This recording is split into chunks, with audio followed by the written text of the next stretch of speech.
حضرت بایزید بستامی کہتے ہیں کہ میں نے اپنی ماں کے آگے ہاتھ جوڑے، میں نے کہا امی تجھے راضی کروں یا رب کو راضی کروں؟ تو اپنے حق مجھے معاف کر دے، اللہ کو میں راضی کر لیتا ہوں۔ ماں نے کہا جاؤ پتر میں اجازت دیتی ہوں۔ گئے جنگلوں میں ذکر و فکر میں لگے رہے، تنہائی میں اس کو یاد کرتے رہے، دن رات ذکر کے چراغ روشن رکھے۔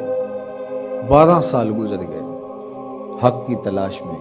ایک دن واپس بستام کے قریب سے گزر رہے تھے، خیال آیا چلتے چلتے ماں کو سلام کر جاؤں۔ دروازے کو دستک دینے لگے تو اس خیال نے ہاتھ روک لیا کہ ساری زندگی ماں کو سکھ تو دیا کوئی نہیں، اب دکھ بھی کیوں دینے لگے ہو؟ رات کا ایک پہر بیت گیا ہے، سردیوں کی لمبی رات ہے، ماں بستر میں لیٹی ہوگی، تیرے لیے اٹھے گی، دروازہ کھولے گی۔ دروازے کے ساتھ ہی لگ کے بیٹھ گئے اور ساری رات کاٹ دی، اس خیال سے کہ ماں کو تکلیف نہ ہو۔ جب سحری کا وقت ہوا تو اندر سے جو نالی آتی تھی اس نالی سے پانی آیا، سمجھ گئے میری ماں تہجد کے لیے اٹھی ہے اور وضو کا پانی ہے، تو فوراً دروازے پہ دستک دی۔ اندر سے آواز آئی بیٹا بایزید میں ابھی آئی۔ مائیں بیٹوں کے دستک کے انداز سے جان لیتی ہیں یہ کس بیٹے کے ہاتھوں کا لمس ہے۔ 12 سال کے بعد آئے، دستک دی، کہا بیٹا بایزید میں ابھی آئی۔ ماں کی تو نگاہیں ہی دروازے پہ رہتی ہیں۔ اللہ اکبر۔ کہتے ہیں کہ ماں نے دروازہ کھولا، 12 سال جنگلوں کی خاک چھانتے بیت گئی تھی، پراگندہ صورت، بکھرے ہوئے بال، پھٹے ہوئے کپڑے۔ میری ماں کی جب نگاہ میرے پہ پڑی تو اس کی چشمان سے موٹے موٹے آنسو ٹپکنے لگے، اور اس نے ایسے ہاتھ پھیلا کے کہا مالک میرا بیٹا بایزید تیری طلب میں نکلا تھا، تو نے ابھی تک اسے اپنا قرب نہیں دیا۔ حضرت بایزید بستامی کہتے ہیں 12 سال کی ریاستوں سے جو کچھ نہیں ملا تھا ماں کے اٹھے ہوئے ہاتھوں سے مل گیا۔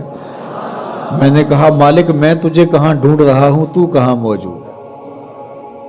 تو ماں باپ کی رضا اللہ کی رضا کا دروازہ کھولتی ہے۔ جن لوگوں کے ماں باپ ناراض ہیں اور وہ جا کے پیر صاحب کی خدمت کرتے ہیں اور میاں ماں کے قدم چومو، باپ کی ٹانگیں دباؤ، ان کی خدمت کرو، تمہارے پہلے مرشد وہ ہیں، ان کو راضی کرو، پھر کسی شیخ کامل کی صحبت میں آنا، دیکھو کیسے دل کی بند کھڑکیاں کھلتی ہیں۔ ایک مرشد تو ناراض کر رہا ہے اور دوسرے مرشد سے تمہیں کیا ملے گا؟ تو راستہ یہیں سے کھلے گا۔ والدین کو کبھی ناراض نہ کرو، والدین کو کبھی دکھ نہ دو، والدین کو کبھی تکلیف نہ پہنچاؤ، اور والدین کو بھی چاہیے کہ اپنی اولاد کو اپنا نافرمان نہ بنائے۔ ایک بزرگ فرماتے ہیں کہ مجھے برابر 30 سال ہو گئے ہیں کہ میں اپنی اولاد کو کوئی حکم ہی نہیں دیا، کوئی حکم نہیں دیا۔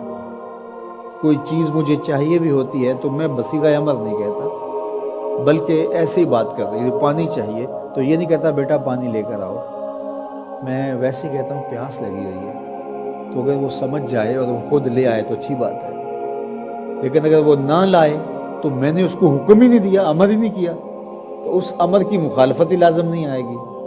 تو کہا 30 سال برابر گزر گئے ہیں، میں نے اپنی اولاد کو حکم نہیں دیا کہ کہیں وہ میری نافرمان نہ ہو جائے، چونکہ اگر وہ نافرمان ہو گئی پلے کچھ نہیں رہے گا۔